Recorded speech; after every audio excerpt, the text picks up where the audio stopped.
Pernahkah Anda duduk di kamar sunyi, mencoba berdoa, tapi yang terdengar hanya suara hati sendiri? Atau menangis memohon pertolongan, tapi seakan jawabannya hanyalah keheningan yang menusuk? Anda tidak sendirian. Bahkan orang-orang besar dalam Alkitab pernah merasakan hal yang sama. Daud berseru, "Allahku, Allahku, mengapa engkau meninggalkan aku?" Mazmur 22 ayat 2. Yesus sendiri di kayu salib mengutip kata-kata itu. Matius 27 ayat 46. Habakuk protes kepada Tuhan, "Berapa lama lagi aku harus berseru, tetapi tidak kau dengar?" Habakuk 1 ayat 2. Jika Anda sedang dalam fase ini, jangan buru-buru menyimpulkan bahwa Tuhan meninggalkan Anda. Justru di sini, iman Anda sedang diundang untuk bertumbuh lebih dalam. Pertama, mengapa keheningan Tuhan terasa menyiksa? Kita hidup di era instan. Pesan WhatsApp dibalas dalam hitungan detik. GoFood tiba dalam 30 menit. TikTok memberi hiburan hanya dengan geser jari. Pola ini membentuk ekspektasi bahwa Tuhan pun harus merespons doa kita secepat AI chatbot. Saat ia lambat, kita bertanya, apakah dosaku terlalu besar? Apakah Tuhan tidak peduli? Apakah imanku kurang kuat? Padahal Alkitab menunjukkan bahwa keheningan Tuhan bukan tanda penolakan, melainkan undangan untuk intimasi yang lebih dalam. Contoh, Elia harus menunggu angin, gempa, dan api berlalu sebelum mendengar suara Tuhan dalam angin sepoi-sepoi basah. 1 Raja-Raja 19 ayat 12.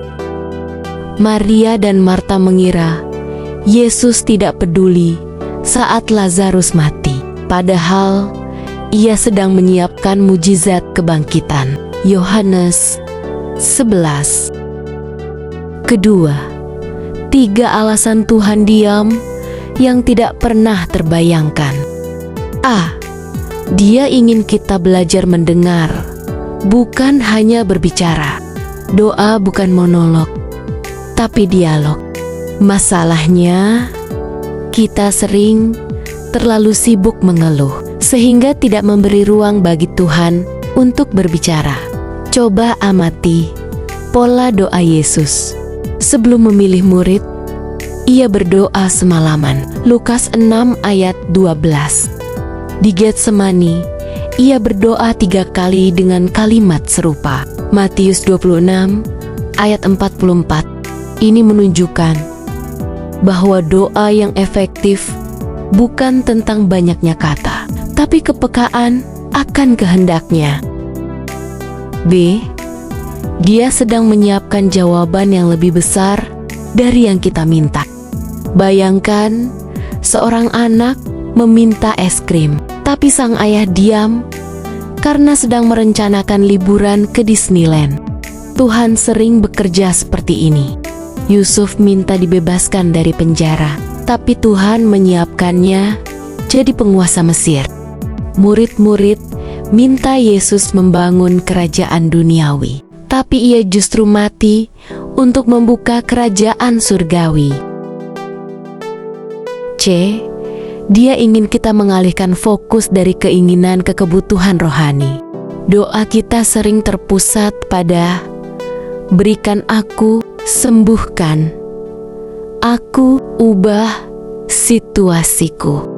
Tapi Tuhan lebih peduli pada apakah engkau mengenal aku lebih dalam melalui pencobaan ini? Apakah karaktermu semakin serupa Kristus? Apakah hatimu belajar bersukacita dalam pengharapan? Roma 12 ayat 12. Ketiga, bagaimana bertahan di tengah keheningan yang menggelisahkan. Langkah 1. Akui perasaan Anda dengan jujur. Tuhan tidak tersinggung dengan kejujuran. Lihatlah contoh Ayub yang mengutuk hari kelahirannya. Ayub 3 ayat 1. Atau Daud yang berkata, "Berapa lama lagi kau sembunyikan wajahmu dariku?" Mazmur 13 ayat 2. Tuliskan dalam jurnal, "Tuhan, aku merasa aku tidak mengerti. Mengapa? Tolong tunjukkan kehadiran-Mu, Tuhan." Langkah 2, ganti tanya, "Mengapa dengan apa yang bisa kupelajari?" Daripada "Mengapa engkau tidak menjawab?" lebih baik tanyakan, "Apa yang engkau ingin bentuk dalam diriku melalui masa ini?" Langkah 3, cari tanda Tuhan dalam hal kecil. Tuhan mungkin tidak membelah laut, tapi Ia menyediakan seseorang yang tiba-tiba mengirim pesan penyemangat. Ayat Alkitab yang kebetulan terbuka saat Anda merenung. Ketenangan tak terduga di tengah badai emosi. Langkah 4, gunakan pola doa Yesus di Getsemani.